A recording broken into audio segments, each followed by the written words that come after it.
इंग्रजीतली म्हण आहे health is wealth, म्हणजे निरोगीपणा हीच खरी संपत्ती आणि आरोग्य हीच खरी संपदा.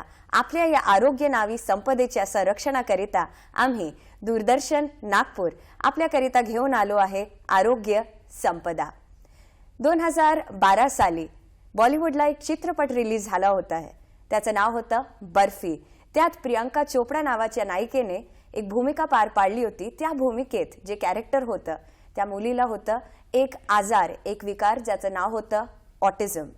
प्रियांका चोपडा म्हणजे बॉलिवूडली नायिका आणि आपल्या समाजातले नायक म्हणजे डॉक्टर्स. असेच एक डॉक्टर आज आपल्यासोबत आहे संवाद साधायला ऑटिझम या विषयावर. आपल्यासोबत जे डॉक्टर आहेत त्यांचं नाव आहे डॉक्टर मौसम फिरके, ज्यांनी आपले सकायट्री मधले पदव्युत्तर शिक्षण मुंबईतून केले आणि त्याच्यानंतर रॅशनल इमोटिव्ह बिहेवियर थेरपी याच्यातही प्रशिक्षण प्राप्त केले. सध्या सकायट्रिस्ट म्हणून नागपूरच्या वेगवेगळ्या हॉस्पिटल्समध्ये त्या सेवा देत आहेत आणि आपल्या NGO मनस्वीच्या मार्फतून त्या ग्रामीण विभागातल्या मुलांना शिक्षण करिता सपोर्ट करत आहेत. नमस्कार सर, स्वागत आहे आपले आजच्या या कार्यक्रमात आरोग्य संपदा.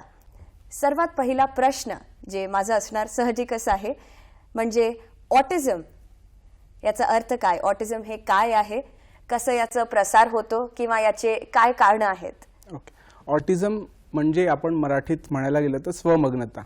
हा एक डेव्हलपमेंटल आजार आहे. म्हणजे आपल्या जो इनिशियल लाईफमध्ये मुलांची जशी डेव्हलपमेंट होते त्या एज ग्रुपमध्ये हा दिसून येतो. स्वमग्नता म्हणजे काय की जेव्हा कधीही मुलं एका सोशल सिच्युएशनमध्ये असतात, घरी किंवा 10 लोकांमध्ये, तिथे ते स्वतःमध्येच मग्न असतात. Isolated yes. ते दुसऱ्यांशी इंटरॅक्ट करू शकत नाही किंवा बोलू शकत नाही. आता तुम्ही मला काही प्रश्न विचारताय तर मग त्याचं उत्तर मी तुम्हाला देऊ शकणार नाही, किंवा तुम्ही माझी स्तुती करताय तर मला ते समजणार नाही, किंवा तुम्ही मला रागवताय तर ते सुद्धा मला जाणवणार नाही. आता याच्यात ओळखायचं म्हटलं तर 2 कॅरेक्टरिस्टिक खूप महत्त्वाचे आहे. एक सोशल रेसिप्रोकेशन म्हणजे काय की सामाजिक सिच्युएशनमध्ये कसं रिस्पॉन्ड करायचं हे त्यांना समजत नाही. आणि दुसरा भाग जो असतो तो आहे मोटर मुवमेंट, म्हणजे आपल्या शरीराची जी मुवमेंट आहे ती त्यांची गडबडलेली असते. सोशल सिच्युएशनमध्ये काय होतं की समजा भावनिकरित्या आपण कसं रिस्पॉन्ड करायचं त्याच्यात त्यांची गडबड झालेली असते. आणि त्यांची जी लँग्वेज आहे, शाब्दिक लँग्वेज आणि body language, non verbal communication, हे सुद्धा गडबड झालेलं असतं. दुसरं जो त्यांचा बॉडी मुवमेंट आहे त्याच्यात ज्या रिपीटेड गोष्टी दिसतात त्या अशा की ते मुलं एकच पॅटर्नमध्ये रिपीटेड काहीतरी करत असतात. फॉर एक्झाम्पल असं हात हलवणे, फॉर एक्झाम्पल असं खुर्ची हलवणे, सेल्फ स्टिम्युलेटरी बिहेवियर असतं. त्याच्यानंतर त्यांना सगळ्या गोष्टी एकाच प्रकारे हव्या असतात. आता समजा की माझा हात असा ठेवला आहे किंवा माझी घड्याळ ही आहे किंवा या रंगाचा मी कपडा घातला तर याच रंगाचा लागतो, हे जर बदललं तर त्यांना फार गडबड होते, ते टॉलरेट नाही करू शकत. त्याच्यानंतर त्यांचे इंटरेस्ट फार स्पेसिफिक असतात. आता मुलांचं कसं असतं, एक खेळण्याला बोर होतात, दुसरं पाहिजे, दुसऱ्याला बोर होतात, तिसरं पाहिजे. पण यांचं असं असतं एक आहे ना तेच हवं. त्यांना जर ते बदललं तर फार गडबड होते. आता जसं बर्फी पिक्चरमधला एक सीन आहे की तिचे कपडे कोणतरी बदलतं किंवा तिला हवा असणारा कपडा तिला भेटत नाही तर ती खूप चिडचिड करते. तर अशा प्रकारे त्यांचे जे रिस्ट्रिक्टेड पॅटर्न असतात ते फार स्पेसिफिक असतात आणि त्यांना कोणत्याही गोष्टीचं सेन्सिटिव्हिटी फार असते. आवाज खूप कर्कश आहे किंवा त्यांना त्रास होतो, किंवा खूप जास्त उजेड आहे तर ते फार सेन्सिटिव्ह असतात. तर या प्रकारचा तो आजार आहे जो की आपल्याला कमी वयामध्ये म्हणजे 3 वर्षापासून तर 15 वर्षापर्यंत हा आपल्याला दिसून येतो. अच्छा, 3 वर्षापासून ते 15 वर्षापर्यंत. आणि आयसोलेशन आणि मोनोटनी हे 2 मला वाटतं सिम्पटम्स आहेत ज्याच्यावरून आपण ओळखू शकतो किंवा आपल्याला असं कळतं की ह्या मुलं ऑटिझमच्या विकारातून हे जात आहेत किंवा त्यांना ऑटिझम आहे. सर, तुम्ही सांगितलं की 3 वर्षापासून ते 15 वर्षापर्यंत आपण हे ओळखू शकतो, पण बाय बर्थ हे असू शकतं का सर? 15 वर्ष म्हणजे म्हणण्याचा अर्थ आहे 3 वर्षापासून तो आयडेंटिफाय होतो आणि ऑटिझम झाला म्हणजे तो आयुष्यभरच राहणार आहे. एखाद्या व्यक्तीला जर ऑटिझम आहे तर त्याचं पूर्ण आयुष्य ते ऑटिस्टिक आयुष्य किंवा ऑटिस्टिक बिहेवियर सोबतच राहणार आहे. ओळखण्याचं प्रमाण हे इनिशियल एजमध्ये 3 वर्षापासून आपल्याला दिसायला लागतं आणि खूप प्रॉमिनंट जे होतं ते हळूहळू होतं. आता राहिला प्रश्न तुम्ही जसं विचारलं की जन्मापासून होतो का, ही मुलं जन्मतः एकदम नॉर्मल असतात. बाकीची मुलं जशी असतात एकदम तशीच नॉर्मल असतात. त्यांचं बर्थ वेट, इनिशियल ॲपगार्ड स्कोर जे आपण असेसमेंट करतो ते एकदम नॉर्मल असतं. आणि ही सगळी जी गडबड आहे ती 1.5 वर्ष 2 वर्षापासून आपल्याला दिसायला लागते. 1.5 वर्षामध्ये मुलगा मला वाटते एक सिंपल शब्द म्हणतो, मामा, बाबा, किंवा 2 वर्षामध्ये 2-3 शब्द म्हणतो, आई पाणी किंवा बाबा पाणी. तर या मुलांमध्ये काय होतं, त्या वयामध्ये ही कम्युनिकेशन डेव्हलपमेंट होत नाही किंवा डिले असते. त्याच्यानंतर सिंपल, जर बाबा घरी येत आहे तर कोणतेही मूल बाबांकडे पाहून हात वर करेल, मला घ्या, किंवा आनंद व्यक्त करेल, किंवा आपण मुलाला आवाज देतो राजू, तर ती मुलं बघतात, हसतात, तर ही मुलं ती रिस्पॉन्डच करू शकत नाही. ओके तर अशा प्रकारे ते इनिशियल फेजमध्ये 3 वर्षानंतर ते दिसायला लागते. ओके, ते त्यांचं रिस्पॉन्स खूप जास्त डिलेड असतं किंवा नसतं बिलकुल. आणि सर जसं तुम्ही सांगितलं की आई किंवा बाबा म्हणतो, मुलगा किंवा मुलगी असली 1.5-2 वर्षाची असली, तसं स्पीच थेरपिस्ट कडे जाऊन याचा काही पर्याय निघू शकतो का? हो, आता स्पीच थेरपिस्ट म्हणजे जे स्पीच सोबत काम करतात, शब्दांची कोश किंवा डिक्शनरी मुलांची डेव्हलप करतात, तर ते झाले स्पीच थेरपिस्ट. आता स्पीच थेरपिस्टचा या ऑटिझममध्ये बराच रोल आहे. आता काय होतं की नॉर्मल मुलं जशी शाळेत जातात आणि शिकतात, शब्द शिकतात, बाराखडी शिकतात, ही मुलं तशी करू शकत नाही. याचं बेसिक असं आहे की आपल्या शरीरामध्ये जे काही नॉलेज आपल्याला येतं ते सेन्सेस थ्रू, डोळे झालेत, कान झालेत, टेस्ट झाली, स्मेल झाली, स्किन झाली, याच्यातून आपल्याला सगळं नॉलेज ग्रहण होत असतं, बरोबर. आता काय होतं की या मुलांची न्यूरोलॉजिकल सिस्टीम जी आहे, सेन्सरी सिस्टीम, ही गडबडलेली असते. आता जसं शिक्षक शिकवतात सगळ्या मुलांना कळतं, पण या मुलांना ते कळतच नाही. त्याच्यामुळे या मुलांना बेसिकली इनिशियल पिरियडमध्ये एक स्पेशल अटेन्शन देऊन किंवा स्पेशल टेक्निक देऊन हे शब्द शिकवावे लागतात, जे स्पीच थेरपिस्ट करू शकतात. एक सोपं उदाहरण द्यायचं झालं, या मुलांना जर आपल्याला सांगायचं आहे की पाणी घेऊन ये किंवा उठ आणि किचनमधून पाणी घेऊन ये, तर ही गडबडून जातात. यांना फक्त सोप्या शब्दात पाणी, किंवा आता त्यांना आपल्याला बाराखडी शिकवायचं आहे, right, A for apple, B for bee, त्यांना ए फॉर ॲपल हे कळत नाही, त्यांना ते वस्तू दाखवाव्या लागतात. तर हा रोल जो असतो हा स्पीच थेरपिस्टचा असतो, जो इनिशियल पिरियडमध्ये जर त्यांना भेटला तर त्यांनी बरीच मदत त्यांना होऊ शकते. आणि सर जे हे स्पीच थेरपी आपण इनिशियल पिरियडमध्ये केली आणि त्यांना एवढं कळवलं, बाराखडी वगैरे शिकवल्या किंवा बेसिक्स आपण शिकवल्या, बेसिक वर्ड्स त्यांना शिकवल्या, त्याच्यानंतर ते नॉर्मल मुलांसोबत शाळेला जाऊ शकतात की त्यांच्या शालेय शिक्षणासाठी वेगळ्या काही स्कूल्स असतात, जसं स्कूल्स फॉर डेफ अँड डम असतात, स्कूल्स फॉर स्पेशल चिल्ड्रन असतात, असे काही स्कूल्स यांच्यासाठी असतात की नॉर्मल मुलांसोबत या शालेय शिक्षण ग्रहण करू शकतात? ही मुलं बेसिकली एकदम नॉर्मल मुलं आहेत, त्यांचा IQ एकदम नॉर्मल आहे. फक्त त्यांची जी इंटिग्रेशन सिस्टीम आहे, सेन्सरी सिस्टीम आहे, त्याच्यात थोडा बदल आहे. त्याच्यामुळे या मुलांना वेगळ्या शाळेत जाण्याची काही गरज नाही. आपला जो इंडियन एज्युकेशन सिस्टीम आहे तो इंटिग्रेटेड सिस्टीमवर फोकस करतो. त्याच्यामुळे ही मुलं जर नॉर्मल आहेत तर त्यांना फक्त नॉर्मल शाळेतूनच आपण पुढे नेऊ शकतो. राहिला प्रश्न, तर यांना स्पेशल अटेन्शनची फार गरज आहे. तर आजकाल आपली जी इंडियन सिस्टीम आहे त्याच्यामध्ये सुद्धा गाईडलाईन्स आहे की इन्क्लुझिव्ह हवं आणि अशा मुलांसाठी स्पेशल अटेन्शन हवं. आजकाल प्रत्येक शाळेमध्ये काउन्सिलर्स असतात जे आयडेंटिफाय करू शकतात आणि त्या स्पेशल मुलांसाठी जास्त वेळ देऊन, परिश्रम घेऊन हे सगळ्या गोष्टी करू शकतात. त्याच्यामुळे त्यांना वेगळं काढून वेगळ्या शाळेमध्ये टाकण्याची काही गरज नाही आहे. ते नॉर्मल शिक्षण सिस्टीममध्ये सुद्धा राहू शकतात. म्हणजे normal school with special attention. Yes, this is the की फॅक्टर. ओके, तर शालेय शिक्षण अशी मुलं ग्रहण करू शकतात. नॉर्मल जे सामान्य मुलं आहेत त्यांच्यासोबत जाऊन, बस गरज आहे तर थोड्याशा स्पेशल अटेन्शनची.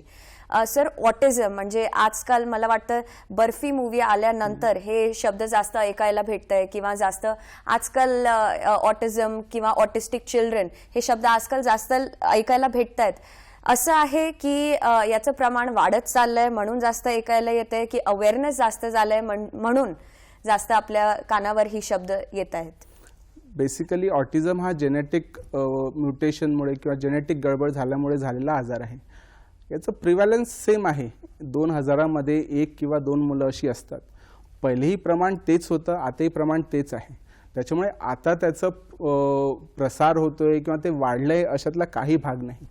इनिशियल पिरियडमध्ये जेव्हा याचं अवेअरनेस नव्हतं, जनजागृती नव्हती, तेव्हा अशा मुलांना असं व्हायचं हा ढ आहे, याला काही समजत नाही आणि त्याला सिस्टीमच्या बाहेर करून ठेवून द्यायचे.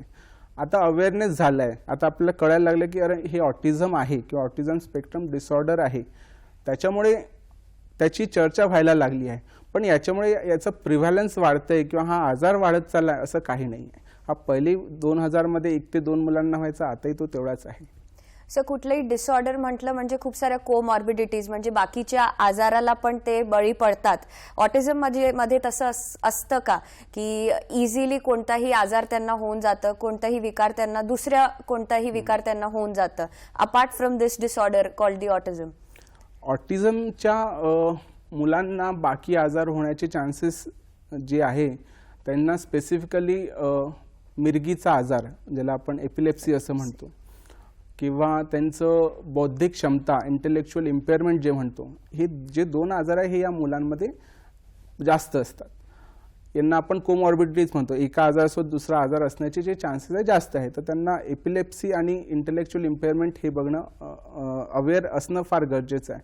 कारण की समजा एखाद्या मुलाला एपिलेप्सी आहे आणि ते इग्नोर होत आहे, तर एपिलेप्सीचा जेव्हा झटका येतो तो आपल्या मेंदूसाठी एक घातक इव्हेंट असतो आणि जर ते जास्त येत राहिले तर मेंदूचं फंक्शनॅलिटी किंवा कार्यक्षमता ही कमी होत जाते. त्याच्यामुळे आपल्याला हे 2 गोष्टींवर लक्ष देणं गरजेचं आहे की त्याची बौद्धिक क्षमता कशी आहे आणि त्याला एपिलेप्सी किंवा फिट वगैरे येते का, मिरगीचा आजार वगैरे येतो का. जसं बौद्धिक क्षमता जर नॉर्मल असेल तर ही मुलं तुमच्या आणि माझ्यासारखं एकदम कॉमन आयुष्य जगू शकतात. फक्त गरज असते ती थोडी ट्रेनिंगची, जी टीम असतं, इंटिग्रेटेड एफर्ट असतो ऑटिझम टीमचा, तर त्याची गरज असते. आणि त्याच्यामुळे हे आयडेंटिफाय जर आपल्याला करता आलं की त्याची बौद्धिक क्षमता नॉर्मल आहे, बॉर्डरलाईन आहे, तर आपण त्यांना चांगलं आयुष्य देऊ शकतो. सर तुम्ही सांगितलं ऑटिझम टीम यांचं इंटिग्रेशन. ऑटिझम टीम म्हणजे त्याच्यात कुठले स्पेशालिस्ट्स असायला पाहिजे आणि जर पहिल्यांदा जी लक्षणं दिसली ऑटिझमची तर पहिल्यांदा कुठल्या स्पेशालिस्टकडे जायचं? एका स्पीच थेरपिस्टकडे जायचं किंवा सकायट्रिस्टकडे किंवा एक जनरल फिजिशियन ही याला बघू शकतो, पाहू शकतो आणि ट्रीट करू शकतो? आता ऑटिझम कसं आहे की ऑटिझम हा इंटिग्रेटेड डिसऑर्डर आहे. याच्यात काही एक भाग नाही आहे की फक्त एक व्यक्ती बघू शकेल. ऑटिझमचं स्क्रीनिंग जे आहे ते सायकॅट्रिस्ट करतात, पिडियाट्रिशियन करतात. आता याची जर टीम म्हणायचं झालं तर सायकॅट्रिस्ट असतो, त्याच्यानंतर एक ऑक्युपेशनल थेरपिस्ट असतो, त्याच्यानंतर ऑडिओ स्पीच थेरपिस्ट असतो, सायकोलॉजिस्ट असतो, नंतर पॅरेंट्स ट्रेनिंग असतं, त्याच्यानंतर अप्लाइड बिहेवियर ॲनालिस्ट नावाचं एक पद्धत असे तो एक स्पेशालिस्ट असतो. असा एक इंटिग्रेटेड अप्रोच त्या टीममध्ये आपल्याला लागतो. तर अशी मोठी team psychiatrist, paediatrician, occupational therapist अशी एक टीम असते. प्रश्न स्क्रीनिंगचा तर युजली सायकॅट्रिस्ट आणि पिडियाट्रिक्स हे ट्रेंड असतात जे डेव्हलपमेंटल पिडियाट्रिशियन असतात स्पेसिफिकली आणि सायकॅट्रिस्ट हे ट्रेंड असतात. तर कधी पण अशी जर लक्षणं दिसली की ती मुलं सोशली आयसोलेटेड आहे किंवा त्यांची रिपीटेड पॅटर्न ऑफ बिहेवियर आहे तर आपण सायकॅट्रिस्टला दाखवून स्क्रीनिंग करू शकतो. याच्यानंतर आपण घेऊ एक छोटासा ब्रेक आणि परत येऊन आपण सरांसोबत आणखी संवाद साधू आणि अजून समजू की ऑटिझम म्हणजे नुकतं काय आणि कशा प्रकारे आपण ऑटिझम याचं अजून अवेअरनेस, याची अजून जागृती समाजात आणू शकतो.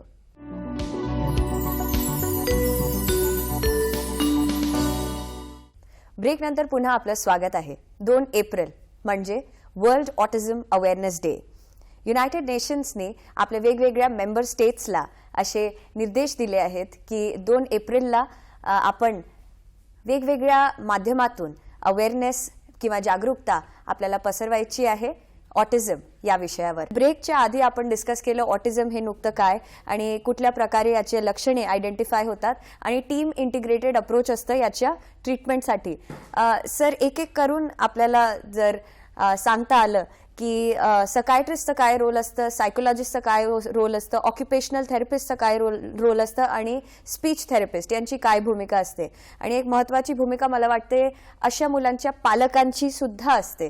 तर या वेगवेगळ्या स्पेशालिस्ट किंवा वेगवेगळ्या लोकांची काय आणि कसली भूमिका असते आणि ती कशी पार पाडली जाऊ शकते हे सर जर आपण सांगू शकले. आता सायकॅट्रिस्ट म्हणजे मनोविकार तज्ज्ञ जे असतात त्यांचा रोल असा असतो की जेव्हा कधी एका पॅरेंटला वाटतं की माझ्या मुलांमध्ये ही लक्षणं आहे किंवा माझ्या मुलीमध्ये ही लक्षणं आहे, तर सगळ्यात पहिले त्याचं बरोबर आहे का किंवा खरंच ती लक्षणं आहे का हे जाणून घेणे फार गरजेचं आहे. आमच्या सायकॅट्रीमध्ये डिफरन्शियल डायग्नोसिस असतात, म्हणजे एक जर सिम्पटम असेल तर त्याचे 4 कारणं असू शकतात.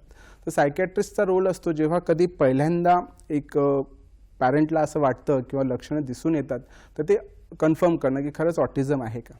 त्याच्यानंतर ऑटिझम आहे याच्यासाठी ते असेसमेंट स्केल्स असतात. त्याच्यानंतर असेसमेंट झाल्यावर आपण या मुलासाठी काय काय करू शकतो किंवा याची तीव्रता किती आहे, सिव्हिअरिटी किती आहे, हे तपासणे फार गरजेचं असतं. एकदा हे सगळं ऑटिझम डायग्नोसिस क्लिअर झालं, सिव्हिअरिटी क्लिअर झाली, त्याच्यानंतर ठरतं की आपल्याला याला काय काय हेल्प करायची आहे. सिव्हिअरिटी खूप जास्त असेल तर म्हणजे खूप मुलगा चिडचिड करत असेल किंवा कंट्रोलमध्येच येत नसेल तर अशा वेळेस खूपदा औषधांची सुद्धा गरज पडते जी सायकॅट्रिस्ट देऊ शकतात. एकदा ते झालं की त्याच्यानंतर असतं की सेन्सरी इंटिग्रेशन, म्हणजे या मुलांमध्ये काय होतं की सेन्सरी डिफिसिट असतो किंवा सेन्सरी जे इनपुट आहे ते प्रोसेसिंगचा प्रॉब्लेम असतो. तर नेक्स्ट रोल जो येतो तो आहे आपला सेन्सरी इंटिग्रेशन, जे ऑक्युपेशनल थेरपिस्ट करता. तुम्ही जाणलं असेल की आपल्या शरीरामध्ये जे इनपुट येते ते 5 सेन्सेसमधून येतात, पण त्या 5 सेन्सेसच्या व्यतिरिक्त 2 सेन्सेस फार महत्त्वाचे असतात. एक आपलं बॅलन्सिंग, म्हणजे जेव्हा आपण चालतो तेव्हा आपले जे कानामध्ये लॅब्रिंथ असते तो बॅलन्सिंग करतो. आणि त्याच्यानंतर प्रोप्रिओ रिसेप्शन. आता हे काय असतं की आता आपल्या शरीराची आपल्याला जाणीव, म्हणजे माझा हात सध्या इथे आहे, इथं आहे, इथं आहे, माझे हात बंद आहे, उघडा आहे, हे प्रोप्रिओ रिसेप्शन्स असतात. तर हे टोटल 7 इनपुट आपल्या शरीरामध्ये जात असतात. आता काय होतं की जेव्हा कधी इन्फॉर्मेशन करेक्ट येतंय तर प्रोसेस करणं सोपं असतं, पण जेव्हा ही इन्फॉर्मेशन बरोबर येत नाही तर माइंड कन्फ्यूज होतं, आणि माइंड कन्फ्यूज झालं की ते मुलं इरिटेट होतात, समजत नाही. तर याच्यात सगळ्यात मोठा जो रोल आहे तो ऑक्युपेशनल थेरपीचा, सेन्सरी इंटिग्रेशन थेरपीचा असतो, ज्याच्यामध्ये इमॅजिन करा की एक झुला आहे, झुल्यावर बसून एक समोर एक बॅग आहे आणि मुलाच्या हातात बॉल आहे. तर झुल्यावर बसून तो टार्गेट तिथे करणे, त्या बास्केटमध्ये टाकणे, म्हणजे याने त्यांना डिस्टन्स, मुवमेंट, स्पीडचं एक अंदाज येतो किंवा एक ट्रेनिंग ती होते. या झुल्याने आपले जे बॅलन्सिंग आहे, लॅब्रिंथ, त्याचं ट्रेनिंग होतं. अशी खूप साऱ्या गोष्टी आहेत ज्या आपण मुलांसाठी करू शकतो. राहिलाच प्रश्न घरी. आता आपल्या सगळ्यांनाच माहिती आहे की मुलांमध्ये मोबाईलचा वापर खूप वाढत चालला आहे. तर काय होतं, त्याच्यामुळे एकच सेन्स ॲक्टिव्ह होतोय, तो आहे डोळे, आणि 2च अंगठ्या जे मूव्ह होत आहे, बाकी सगळं शरीर निष्क्रिय होत चाललं आहे. म्हणजे मुलांमध्ये तरी आपण बघतो तासनतास ती मुलं टी व्ही समोर बसून असतात. तर याने काय होतं, सेन्सरी स्टिम्युलेशन जे होते ते होत नाही आहे. तर ही सगळं रिइंटिग्रेट करणं, स्टिम्युलेशन देणं आणि ॲप्रोप्रिएटली त्या मुलांना ती इनपुट प्रोसेस करायला मदत करणं, हे झालं सेन्सरी इंटिग्रेशन थेरपी. हे ऑक्युपेशनल थेरपिस्ट खूप सुंदर प्रकारे करतात. त्याच्यानंतर काय होतं की खूप साऱ्या गोष्टी असतात जी आपण घरी करू शकतो. जसं की मुलांना आता भिंतीचं टेक्स्चर किंवा या क्लॉथचं टेक्स्चर, याचे सुद्धा छोट्या छोट्या ॲक्टिव्हिटीज असतात जी आपण पॅरेंटला जर ट्रेन केलं तर घरीसुद्धा ते करता येऊ शकतात. त्याच्यानंतर गार्डनिंग, ठीक आहे, गार्डनिंगमध्ये आपला बोटांना मातीचा स्पर्श होतो, झाडांना स्पर्श होतो, तर त्या सेन्सरी गोष्टी ज्या असतात ते सुद्धा आपल्या ब्रेनला फार स्टिम्युलेटिंग असतात. तशा खूप साऱ्या मेथड्स आहेत जे सेन्सरी इंटिग्रेशन थेरपीमध्ये होतात. त्याच्यानंतर या मुलांचं जसं आपण बघितलं, कम्युनिकेशन डेफिसिट असतं, लँग्वेज कम्युनिकेशन पण डेफिसिट असतं आणि नॉन व्हर्बल कम्युनिकेशनसुद्धा डेफिसिट असतं. नॉन व्हर्बल म्हणजे शब्दांचा वापर न करता जर मला कम्युनिकेट, जसं आई रागात आली तर डोळे मोठे करते, ते एक नॉन व्हर्बल कम्युनिकेशन झालं. एखादा आनंद झाला तर आपण प्रफुल्लित होतो, आपण हायपर ॲक्टिव्ह होतो, ते एक झालं. तर नॉन व्हर्बल कम्युनिकेशनवर सुद्धा स्पीच थेरपिस्ट हे खूप चांगलं काम करतात. आता काय होतं की स्पीच थेरपी या मुलांना एखादा शब्द जर शिकवायचा आहे तर नॉर्मल मुलांइतकं इझिली ते शिकत नाही. त्याच्यासाठी त्यांना एक सोबत 1 to 1 बसून ट्रेन करणं फार गरजेचं असतं. जसं ए फॉर ॲपल म्हणण्यापेक्षा ॲपलचा रंग काय असतो, ॲपलचा शेप कसा असतो आणि मग त्याला ॲपल म्हणतात, या प्रकारे त्यांना ट्रेनिंग द्यायची असते, जी आपल्या स्पीच थेरपिस्टमध्ये होते. या मुलांमध्ये तुम्हाला बघण्यात आलं असेल की हे खूप इरिटेट होतात. म्हणजे छोट्या छोट्या, जसं कॉटनचा शर्ट आहे आणि त्यांना त्याच्या ठिकाणी टेरिकॉट घातला किंवा सिल्क घातला, ते फार फ्रस्ट्रेट होतात, कारण की त्यांचा जो आता स्किनमधून जो सेन्सेशन आहे तो हायपर स्टिम्युलेट होतो आणि तो त्यांना आवडत नाही. तर हे हायपर स्टिम्युलेट आणि हायपो स्टिम्युलेट अशा प्रकारचे दोन स्टिम्युलेटेड इफेक्ट जे आहे ते नॉर्मलाइज करणं सुद्धा फार गरजेचं आहे, जेणेकरून त्यांचं इरिटॅबिलिटी कमी होऊ शकते. सगळ्यात मोठा रोल याच्यात पॅरेंट ट्रेनिंगचा असतो, म्हणजे ग्रुप थेरपी असते, जिथं पॅरेंटला सगळं बसवून त्यांचे जे बर्नआउट आहे किंवा त्यांना जो मानसिक त्रास होतो आहे किंवा त्यांच्या ज्या चिंता आहे हे ॲड्रेस करणं फार गरजेचं आहे. हे होतं पॅरेंटल ट्रेनिंगमध्ये, ज्याच्यासाठी ग्रुप थेरपिस्ट असतात, सायकोलॉजिस्ट असतात, सायकॅट्रिस्ट असतात, मुलांच्या पॅरेंट्सला ट्रेन करू शकतात. एक त्या पॅरेंटचे प्रॉब्लेम फेस करताय ते सगळे कॉमन असतात, पण जेव्हा सगळी लोक सोबत बसून डिस्कस करतात तेव्हा कदाचित दुसऱ्यांच्या कोपिंग स्किल म्हणजे ते फेस करण्याच्या गोष्टी एका पॅरेंटला मदत करू शकतात. तर त्याच्यासाठी शेअरिंग फार मदत करतं. तर अशा प्रकारे तो इंटिग्रेटेड अप्रोच असला तर फार मदत होते. नक्कीच एक इंटिग्रेटेड अप्रोच, एक टीम वर्क वेगवेगळ्या स्पेशालिस्टचं. आणि याच्यानंतर अजून एक ब्रेक घेऊ आपण. विश्रांतीनंतर परत येऊ आणि अजून काही जाणून घेऊ सरांकडून आपण ऑटिझम या विषयावर.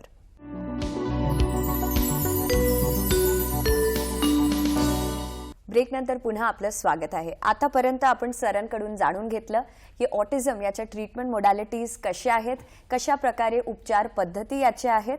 उपचार पद्धती तर आपण जाणून घेतल्या, पण प्रिव्हेंटिव्ह मेजर्स हे ऑटिझम व्हायला नको. सर, ऑटिझमचे कॉजेस काय आहेत किंवा रिस्क फॅक्टर्स काय आहेत? ओके, ऑटिझममध्ये जे रिस्क फॅक्टर आहे जे आपण नेहमी लक्षात ठेवायला पाहिजे, सगळ्यात पहिला असतो जो पॅरेंटल एज, म्हणजे प्रेग्नन्सी होत असताना आईचं किंवा आईचं वय हे जर 30च्या वर असेल तर रिस्क जास्त, 35च्या वर असेल तर अजून जास्त आणि 40च्या वर असेल तर ती रिस्क तशी वाढत जाते. थोडाफार फॅक्टर याच्यात वडिलांच्या एजचा सुद्धा असतो, पण मेजर जो आहे तो आईच्या एजचा असतो. त्याच्यानंतर समजा एखादी आई प्रेग्नन्सी असताना एपिलेप्सीचा आजार तिला असेल, ठीक आहे, म्हणजे फिटचा. आता आपल्या सगळ्यांनाच माहिती आहे की फिटचा आजार जर असेल तर एक व्हॅल्प्रोएट नावाचं औषध दिलं जातं मोस्ट कॉमनली, आणि त्याच्याशिवाय पर्याय नसतो, ते घ्यावंच लागतं. तर जेव्हा एखाद्या आईला प्रेग्नन्सीच्या मध्ये व्हॅल्प्रोएटचं औषध सुरू असेल तर त्याच्यामुळे फोलेट डिफिशियन्सी होते आणि ते एक कारण खूप कॉमन आहे. त्याच्यानंतर आजकालची जी लाईफस्टाईल आहे त्याच्यामध्ये खूप केमिकल्स आपण वापरतो. पॅक्ड फूड आहे किंवा प्रिझर्वेटिव्ज आहे, बाहेरचं अन्न आहे ज्याच्यात सोडा असतो किंवा कलरिंग एजंट असतात. तर हे जे प्रमाण वाढत चाललं आहे हेही कुठेतरी ऑटिझमसाठी कारणीभूत असतात. त्याच्यानंतर आपल्याला माहिती आहे की आजकाल व्यसनं फार वाढत चालली आणि त्याच्यात मेल फिमेल असं काही अंतर आजकाल राहिलेलं नाही आहे. जितकं मेलमध्ये आहे त्याच्याच प्रमाणामध्ये फिमेलमध्ये सुद्धा आहे. तर स्मोकिंग, अल्कोहोल हे जे फॅक्टर्स आहे, तर या फॅक्टर्समुळे सुद्धा ऑटिझमचा जो त्रास आहे ते वाढण्याचे फार चान्सेस असतात. हे झाले प्रेग्नन्सीच्या पहिले असणारे फॅक्टर.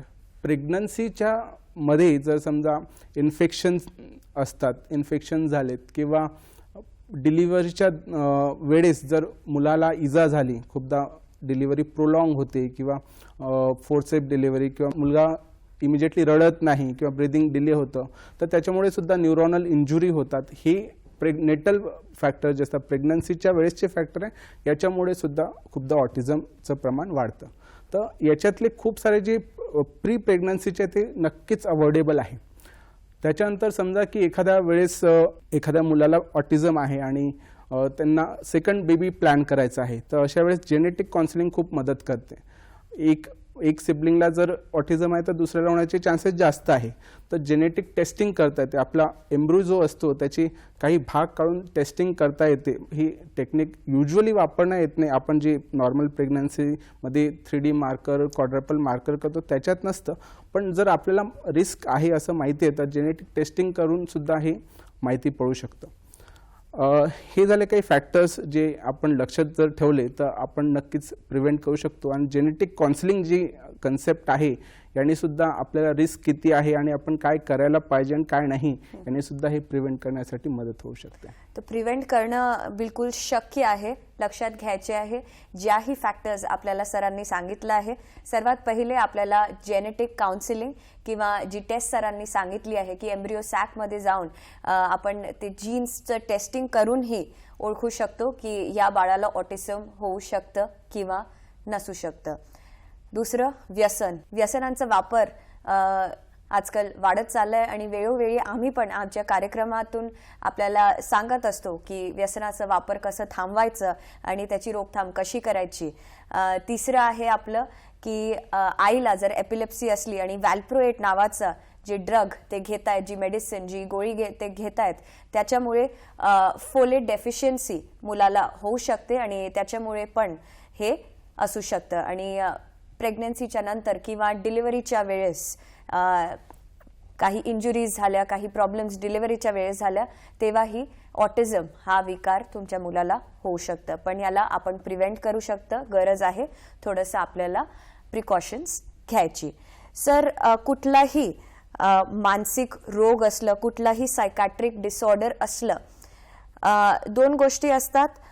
पालक खूप जास्त परेशान होऊन, खूप जास्त चिंतेत पडून, खूप जास्त टेक्नॉलॉजीकडे वळतात किंवा खूप जास्त अंधश्रद्धेकडे वळतात आणि बळी पडतात, त्यांचा छळ होतो. या विषयावर तुमचं काय म्हणणं आहे? माझ्या मताप्रमाणे लोक अंधश्रद्धेकडे तेव्हा जातात जेव्हा त्यांना उपाय सापडत नाही, प्रॉपर त्यांचं गायडन्स होत नाही, तेव्हा ते अंधश्रद्धेकडे जातात. आता ऑटिझम सुद्धा एक असा आजार आहे ज्याच्यामध्ये क्युअर असं नाही आहे. म्हणजे आपण मॅनेज करू शकतो, मुलांना मदत करू शकतो, पण तो जात नाही. तो एकदा ऑटिझम आहे तर तो आयुष्यभर तो फॅक्टर आपल्यासोबत नेहमीच राहणार आहे. He or she has to live with that disorder for the life. आणि पॅरेंटला सुद्धा त्याला ऍडजस्ट करून त्याच्या हिशोबाने ऍडजस्ट करून ते आयुष्य काढायचं असतं. पण खूपदा काय होतं, जेव्हा सोपा मार्ग आपण नेहमी शोधत असतो, जादूची छडी नेहमी शोधत असतो आणि याचा गैरफायदा खूप लोक घेत असतात. ही काहीतरी देवाची करणी आहे किंवा हे जादूटोन आहे, याच्यामुळे जाईल, ही पूजा करा, हे सगळं होत असतं. पण आपल्याला समजून घ्यायचं आहे की तो एक आपल्या डेव्हलपमेंटल डिसऑर्डर आहे, तो केमिकल्समुळे झालेला प्रॉब्लेम आहे, तो सेन्सरी इश्यू आहे. त्याच्यामुळे अशा परिस्थितीमध्ये जर तुम्ही त्याच्यामध्ये गेलात या गोष्टीमध्ये, त्यांनी फायदा काहीच होणार नाही. आणि जेव्हा तुम्हाला त्याच्यातून उत्तर भेटणार नाही तर त्याच्यामुळे ॲडेड फ्रस्ट्रेशन किंवा ॲडेड मानसिक त्रास तो होणार आहे. तर तिकडे कधीच जाऊ नका. तुम्हाला कधीही ऑटिझमबद्दल काही आपल्या मुलाबद्दल शंका असेल की याला ऑटिझम आहे का, तर तज्ज्ञांचं मत घ्या. आपल्या नागपूरमध्ये सुद्धा एक सेंटर आहे गव्हर्नमेंटचं जिथे सगळी माहिती भेटते. अशा ठिकाणी जा, पण याच्यामध्ये जाऊ नका. सर, गव्हर्नमेंटचा तुम्ही उल्लेख केला. ऑटिस्टिक जे चिल्ड्रन आहे त्यांच्यासाठी काय स्पेशल फॅसिलिटीज किंवा काय सुविधा शासनाकडून किंवा NGOs कडून किंवा कुठल्याही ऑर्गनायझेशन्स कडून आपल्याला मिळू शकते? एव्हरी स्पेशल चिल्ड्रन, जितकेही स्पेशल मुलं आहेत त्यांना काहीतरी फॅसिलिटीज, काहीतरी सुविधा, काहीतरी बेनिफिट्स देण्यात येतं, प्रशासकीय असो किंवा NGOs असो. सर, ऑटिस्टिक चिल्ड्रनसाठी असं काही असेल तर आम्हाला कळवा. ऑटिझममध्ये सगळ्यात पहिले जे मी तुम्हाला स्क्रीनिंग सांगितलं त्यात असेसमेंट होते, सिव्हिअरिटी डिटरमाइन होते. त्याच्यानंतर काही स्केल्स असतात ज्यांनी डिसेबिलिटी कॅल्क्युलेट होते. आता ही डिसेबिलिटी एका मार्कच्या जर वर असेल तर त्याला डिसेबिलिटी सर्टिफिकेट भेटतं, ज्याचे खूप सारे मुलांना फायदे असतात. गव्हर्नमेंटच्या स्कीम्स त्यांना अप्लाय होतात. दुसरं, नागपूरमध्ये CRC कॉम्प्रिहेन्सिव्ह रिहॅबिलिटेशन सेंटर एक आहे जिथं ह्या सगळ्या सुविधा आहे. Occupational therapy, speech therapy, psychologist, psychiatrist हे आहेत आणि कदाचित बाकी मोठ्या शहरांमध्ये पण हे असतील. तर गव्हर्नमेंटचं सेंटर या अशा पॅरेंट्ससाठी किंवा त्या मुलांसाठी आहे नागपूरमध्ये, जिथे ते पॅरेंटल ट्रेनिंगसुद्धा करतात. आणि गव्हर्नमेंटच्या स्कीम बऱ्याच आहे. आता जे डिसेबिलिटी क्रायटेरिया ते खूप इन्क्लुझिव्ह झालं आहे, त्यात बरेच आजार इन्क्लूड झाले, त्यात ऑटिझमसुद्धा आहे. आणि फक्त असेसमेंट केल्यावर, सिव्हिअरिटी ठरवल्यावर डिसेबिलिटी ठरते, जे की कोणत्याही गव्हर्नमेंट हॉस्पिटलमध्ये होतं. आणि ते जर केलं तर सरकारी ज्या काही फॅसिलिटीज आहे किंवा अनुदान आहे किंवा रिझर्वेशन्स आहे किंवा फायनान्शियल एड आहे, हे सगळं तुम्हाला भेटू शकतं. तर त्यासाठी गव्हर्नमेंट हॉस्पिटलला जाऊन असेसमेंट करून तीव्रता ठरवणे आणि डिसेबिलिटी ठरवणे हेल्प होऊ शकते. तर आपल्या शहरातल्या कुठल्याही प्रशासकीय हॉस्पिटलला तुम्ही जाऊन एक स्क्रीनिंग टेस्ट करून सिव्हिअरिटी असेस करून सिव्हिअरिटी किती आहे, किती जास्त प्रमाणात ते डिसेबल्ड आहेत, किती जास्त प्रमाणात त्यांना हा प्रॉब्लेम आहे, ही ऑटिझमचा विकार किती जास्त भयंकर त्यांना आहे, त्याच्याप्रमाणे ते ठरवलं जातं की if he or she is a special child आणि त्यांना तशा सुविधा दिल्या जातात. तर नक्कीच तुम्ही आपल्या जर तुम्हाला असं वाटतं की तुमच्या मुलात किंवा मुलीमध्ये ऑटिझमची लक्षणे दिसत आहेत तर आपल्या प्रशासकीय हॉस्पिटलला भेट द्या. सर, अंधश्रद्धेची आपण बाब घेतली. टेक्नॉलॉजी, स्टेम सेल थेरपी हे खूप जास्त आजकाल ऐकायला भेटत आहेत. टीव्ही कमर्शियल्समध्ये खूप जास्त याचा प्रसार होत आहे. स्टेम सेल थेरपीचा काही रोल या ऑटिझममध्ये आहे का? रिसेंटली जेव्हा मागच्या 2-4 वर्षामध्ये स्टेम सेल थेरपीचा खूप नाव होत चाललंय की स्टेम सेल थेरपी करा, आणि आम्ही खूप आमच्या प्रॅक्टिसमध्ये असे पेशंट बघतो जे याच्यात लाखो खर्च करून आलेले असतात आणि काही फायदा होत नाही. स्टेम सेल थेरपी एक रिसर्चमध्ये असलेली मोडॅलिटी आहे, पण आतापर्यंत तरी त्याचं काही इस्टॅब्लिश प्रूफ नाही आहे आणि त्याच्यामुळे इस्टॅब्लिश नसल्यामुळे ते न केलेलंच बरं. नक्कीच टेक्नॉलॉजीकडे वळा, पण अशा न रिसर्च केलेल्या ट्रीटमेंट मोडॅलिटीजकडे नका वळू, कारण की जोपर्यंत एक ठाम प्रूफ, एक ठाम प्रमाण आपल्याकडे येत नाही अशा टेक्नॉलॉजीजला बळी नका पडू. जोपर्यंत तुम्हाला नक्की माहिती नाही, कारण की जसं सरांनी सांगितलं की एक परफेक्ट ट्रीटमेंट अजून ऑटिझमचा निघालेला नाही. Once a child develops autism, he has to or she has to live with this disease throughout the life. पण त्याचं बिहेवियर आपण चेंज करू शकतो वेगवेगळ्या ट्रीटमेंट मोडॅलिटीज, वेगवेगळ्या उपचार पद्धतींनी, आणि अंधश्रद्धेकडे तर मुळीच आपल्याला वळायचं नाहीये. अजून एक ब्रेक घेऊया आणि ब्रेक नंतर पुन्हा चर्चा करूया ऑटिझम या विषयावर डॉक्टर मौसम फिरके यांच्यासोबत.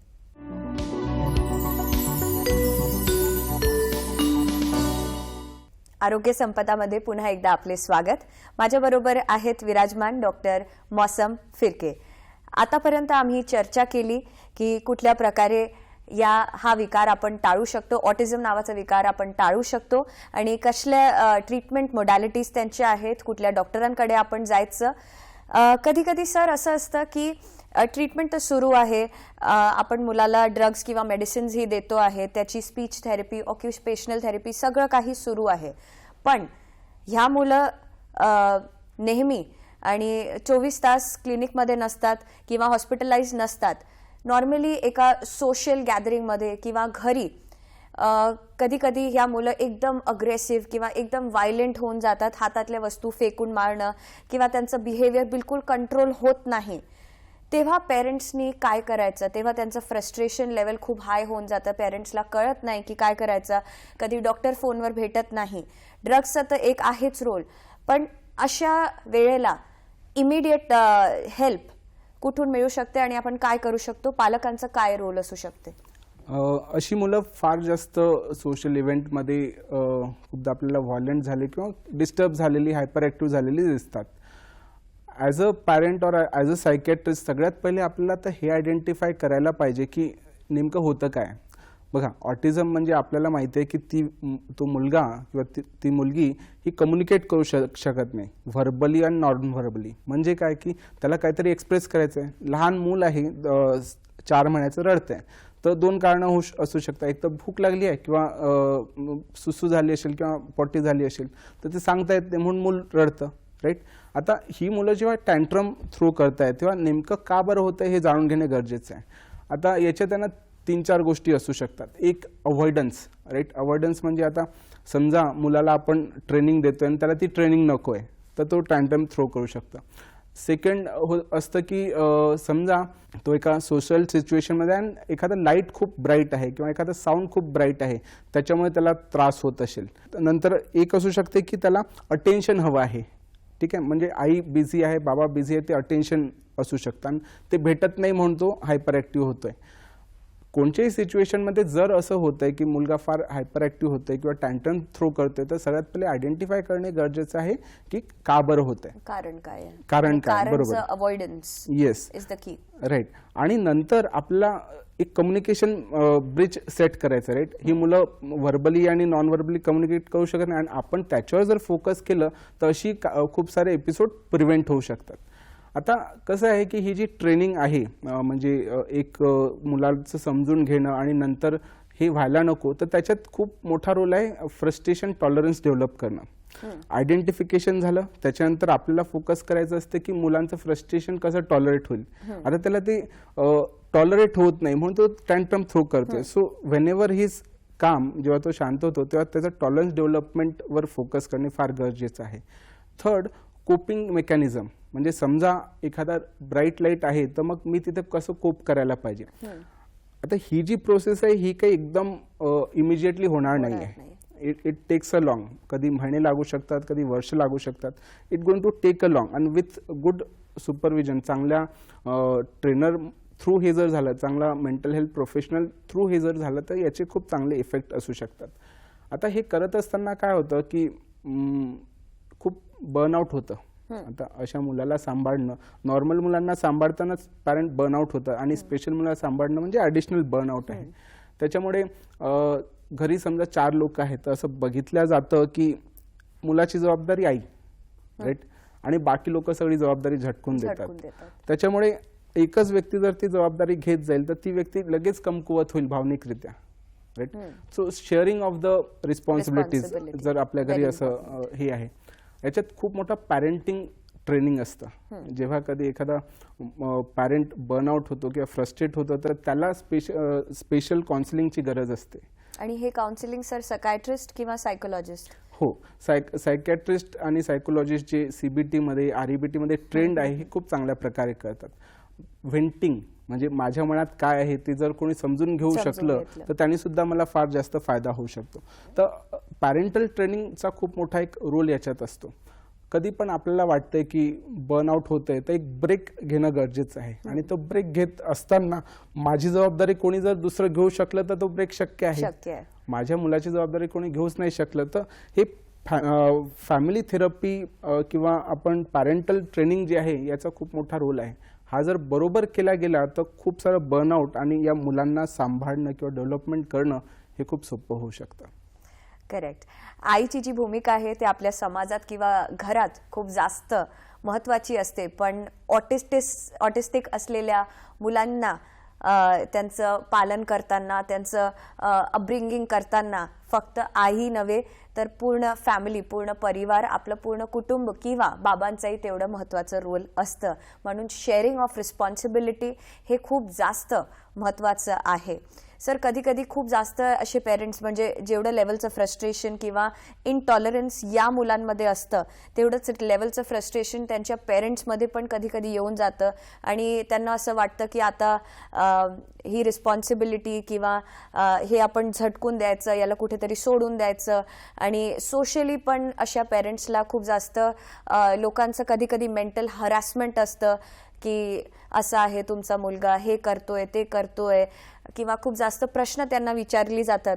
तर त्याच्याशी कसं कोपअप करायचं असं अशा पेरेंट्सनी? आपल्याला, आपण मनुष्य म्हटलं तर फ्रस्ट्रेशन इज ऑब्वियस. काही गोष्टी जेव्हा आपल्या नकारात्मक घडतात किंवा मनाविरुद्ध घडतात ते फ्रस्ट्रेशन डेव्हलप होतं. आपलं काय चुकतं, खूपदा आपण प्रॉब्लेमवर फोकस करतो आणि त्याचं सोल्युशन नसतं. आता इमॅजिन करा की मुलाला ऑटिझम आहे. आपण खूपदा आपली खूप सारी एनर्जी याच्यात वेस्ट करतो की माझ्या मुलालाच का आहे, मग माझ्यासोबतच असं का झालं, किंवा मग आता हे कधी सुटेल नाही सुटेल, ज्याचं उत्तरच नाही आहे, राईट. याच्या ठिकाणी सोल्युशन काय आहे त्याचा जर विचार केला तर फ्रस्ट्रेशन फार कमी होऊ शकतं. कोणत्याही प्रॉब्लेममध्ये जेव्हा आपण फ्रस्ट्रेट होतो तेव्हा एक मेंटल हेल्प घेणं फार गरजेचं आहे. तुमच्या सायकॅट्रिस्टला भेटणे, सायकोलॉजिस्टला भेटणे, प्रॉपर व्हेंटिंग होणं. म्हणजे खूपदा मलाही माहिती असतं की याचं काही सोल्युशन नाही आहे माझ्यासोबत जे होतं आहे, पण एखाद्या व्यक्तीसोबत जी व्यक्ती न जज करता समजू शकेल, ऐकून घेऊ शकेल, तर त्यांनीसुद्धा मला बरंच रिलीफ भेटू शकतं.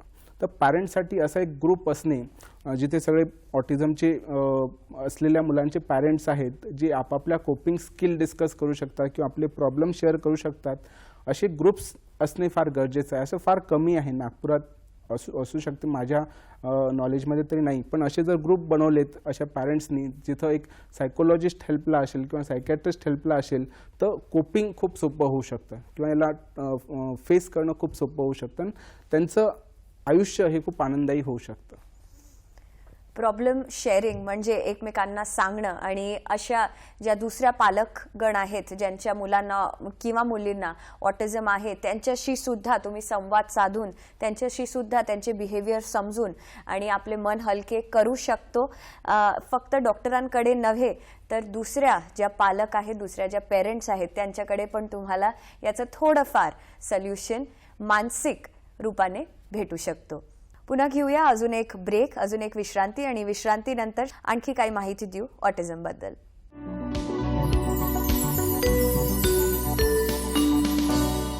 पुन्हा एकदा नमस्कार आपल्या सर्वांना. सर, शालेय शिक्षण आपण यांना देऊ शकतो, पण जेव्हा मुलं प्युबर्टीकडे वळतात आणि पाळी यायला सुरुवात होते तेव्हा सेक्स एज्युकेशन हे खूप सामान्य आजकाल एक प्रक्रिया झाली आहे, खूप सामान्य प्रोग्राम म्हणून घेतलं जातं शाळेत. पण जे इंटेलेक्च्युअली इम्पेअर्ड असतात, ऑटिस्टिक चिल्ड्रन असतात, ज्यांचं इंटेलेक्ट डेव्हलप झालेलं नसतं आणि स्पेशली ज्या मुली असतात त्यांना हे सेक्स एज्युकेशन कसं द्यायचं, गुड टच बॅड टचचं डिफरन्स त्यांना आपण शिकवू शकतो का, सेक्स एज्युकेशन देऊ शकतो का, त्यांचा कुठलाही सेक्शुअल हॅरॅसमेंट नको व्हायला हे एज्युकेशन आपण त्यांना देऊ शकतो का, आणि जर देऊ शकतो ते कशा प्रकारे पॉसिबल आहे?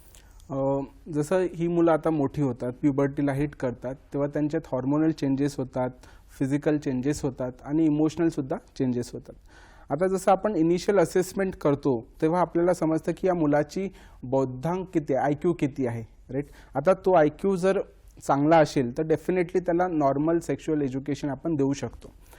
आता खूपदा आपण असं बघतो की अशा ज्या मुलांची बुद्धी कमी आहे, आता ऑटिझम आहे, त्यातल्या त्यात त्यांची IQ कमी असेल तर त्या मुलांसोबत अशी काही घटना घडणे, जे सेक्शुअल ऑफेन्सेस आहेत ते घडण्याचे चान्सेस खूप जास्त असतात. तर अशा जर त्यांचा IQ खूप कमी असेल तर त्यांना आपल्याला लक्ष द्यावं लागतं, त्यांच्यासोबत काय घडतं हे त्यांना एक्सप्लेन करावं लागतं. जसं पाळी येते तेव्हा मेन्सेस येतात तर ती त्यांच्यासाठी एक ट्रॉमा असू शकतो, कारण की ते बरेच सेन्सिटिव्ह असतात, त्यांचे जे सेन्सरी इश्यूज असतात त्याच्यामध्ये तो खूप मोठा एक भाग असू शकतो. तर त्याच्यामध्ये सुद्धा सायकोलॉजी म्हणजे पॅरेंटल ट्रेनिंग किंवा त्या मुलाचं ट्रेनिंग फार करणं गरजेचं आहे. दुसरी गोष्ट, जेव्हा ही मुलं वयात येतात किंवा प्युबर्टी हिट करतात तर त्यांना सुद्धा अट्रॅक्शन होतं. ती नॉर्मल मुलं आहेत, काही ते त्यांच्यामध्ये काही सेक्शुअल फिलिंग येणार नाही असं नाही, आणि त्यावेळेस त्यांना कळतच नाही की आपण याचं काय करावं. आता नॉर्मल मुलं सुद्धा आपण समाजामध्ये बघतो की सेक्सबद्दल जास्त बोललं जात नाही, आणि बोललं जात नाही तर ती मुलं सगळी इंटरनेटकडे वळतात इन्फॉर्मेशनसाठी, आणि इंटरनेटवरची इन्फॉर्मेशन ऑथेंटिक किती आणि इनऑथेंटिक किती आणि त्याच्यामुळे होणारे प्रॉब्लेम आपण पेपरमध्ये बघत आहोत. त्याच्यामुळे ही मुलं जेव्हा त्या प्युबर्टीला येतात तेव्हा आपल्याला ओपन डिस्कशन त्यांच्यासोबत करणं, मुलगा असेल तर बाबांनी, मुलगी असेल तर आईनी हे करणं गरजेचं आहे. आणि हे करत असताना समजा आता ही डिफिकल्ट आहे समजवायला तर त्याला रिपीटेड बोलणं फार गरजेचं आहे. आता हे जर शक्य होत नसेल तर एखादी स्पेशालिटी हेल्प म्हणजे सायकॅट्रिस्टची हेल्प किंवा सायकोलॉजिस्टची हेल्प घेऊन सुद्धा हे ट्रेनिंग करता येऊ शकते. हे इग्नोर केलं तर यांनी खूप मोठे प्रॉब्लेम येऊ शकतात. एक, त्या मुलं रिस्क त्यांना खूप जास्त राहू शकते फॉर हॅरॅसमेंटची, सेक्शुअल ऑफेन्सेसची. आणि जर आपण हे इग्नोर केलं तर प्युबर्टी येताना त्यांना जे अर्जेस येतात त्याला करायचं काय, this can also lead to lot of frustration. त्याच्यामुळे त्यांचं हायपर ॲक्टिव्ह होणं, टँट्रम थ्रो करणं हे वाढू शकतं. तर ओपन डिस्कशन असणं पॅरेंट आणि मुलांमध्ये, आणि त्याच्याबद्दल व्यवस्थित चर्चा होणे, काय बरोबर आहे काय चूक आहे हे समजवणं फार गरजेचं आहे. म्हणजे वेळोवेळी सेक्स एज्युकेशनची ट्रेनिंग पण हे खूप जास्त महत्त्वाची आहे, खूप जास्त गरजेची आहे. सर, एक शेवटचा प्रश्न, आपण एक सायकायट्रिस्ट आहात आणि एक समाजसेवकही आहात, एक NGO शी आपण जुळलेले आहात ज्याच्यात आपण खूप जास्त कामं करतायत हे दिसून येत आहे. सर, समाजाला एक उपदेश, एक मेसेज जे तुम्ही ऑटिस्टिक चिल्ड्रन विषयी जे त्यांचं बिहेवियर आहे त्याविषयी काय देऊ इच्छिता? सगळ्यात पहिले तर हा जो 2 एप्रिल आहे हा ऑटिझम डे आहे, आणि पूर्ण एप्रिल महिना हा ऑटिझम अवेअरनेस मंथ म्हणून सेलिब्रेट केला जातो. सगळ्यात पहिले खूपदा आपल्याला जी गरज नसते आपण त्या गोष्टी वाचत नाही, पण आपल्याला माहिती असणे फार गरजेचं आहे. हा जो दिवस आहे, हा जो महिना आहे, आपण जर प्रत्येकाने ऑटिझमबद्दल 2 गोष्टी लक्षात ठेवल्या आणि आपल्या अवतीभोवती कोणीही जर आपल्याला दिसलेत ज्यांना असं काही आढळून येते, तर त्या पॅरेंट्ससोबत चर्चा करणे, काय करायला पाहिजे काय नाही हे त्यांना समजवणे फार महत्त्वाचे आहे. दुसरी गोष्ट, शहरी भागामध्ये तरी ठीक आहे, पण ग्रामीण भागामध्ये टीचर्सना ट्रेन करणे की कोणकोणची लक्षणं असली तर हे म्हणजे ऑटिझम असू शकतं, ही जर तुम्हाला दिसली तर तुम्ही फर्स्ट स्टेप काय करायला पाहिजे, पॅरेंट्ससोबत कसं बोलायला पाहिजे, ही ट्रेनिंग जर झाली तर याच्यामुळे सुद्धा अवेअरनेस ऑटिझमबद्दल क्रिएट करणं फार सोपं होईल. आम्ही NGOमध्ये काम करत असताना आम्हाला असं खूप आढळून येतं की छोट्या छोट्या गोष्टी असतात, हायपर ॲक्टिव्ह मुलं असतात, त्यांनासुद्धा हे ॲबनॉर्मल आहे म्हणून बाहेर ठेवण्यात येतं. शहरी भागामध्ये होत नाही, पण ग्रामीण भागामध्ये असं दिसतं, आढळतं. तर त्यांना इन्क्लूड करणं म्हणजे त्याला एक्सक्लूड करण्यापेक्षा तो काय प्रॉब्लेममधून चालला आहे, त्याला काय काय असू शकतं, ते का बरं होत असेल आणि मग आपण काय करायला पाहिजे, ही जर ट्रेनिंग आपण फोकस करू शकलो. ॲकॅडॅमिक्स ठीक आहे, पण बाकी मुलं जी थोडी डिसअलाइन्ड आहे, नॉर्मल्सीपेक्षा थोडे दूर आहेत, तर त्यांना इन्क्लूड कसं करायचं ही ट्रेनिंग आज फार गरजेची आहे. नक्कीच. आणि वेळोवेळी आणि समाजाच्या प्रत्येक लेवलवर एक प्रशिक्षण हवं आहे, एक प्रशिक्षणाची गरज आहे. स्कूल असो, नॉर्मल लाईफ असो किंवा नॉर्मल लोक असो, सामान्य जन असो, त्यांना ट्रेनिंग किंवा प्रशिक्षण की अशा मुलांसोबत किंवा अशा मुलांच्या पालकांसोबत आपण कसं वागायचं आणि कशा रीतीने आपण यांना सपोर्ट करायचा, आपण यांची मदत घ्यायची की सामान्य मुलांसारखं पूर्णपणे तर नाही, पण सामान्य जीवन जगण्यासाठी आपण त्यांची कशी मदत करावी. धन्यवाद सर. नागपूर दूरदर्शनला या कार्यक्रमाला तुम्ही आले आणि आपलं मार्गदर्शन केलं आणि एवढी काही माहिती आपण ऑटिझमबद्दल दिली, त्याच्याबद्दल तुमचं खूप खूप आभार.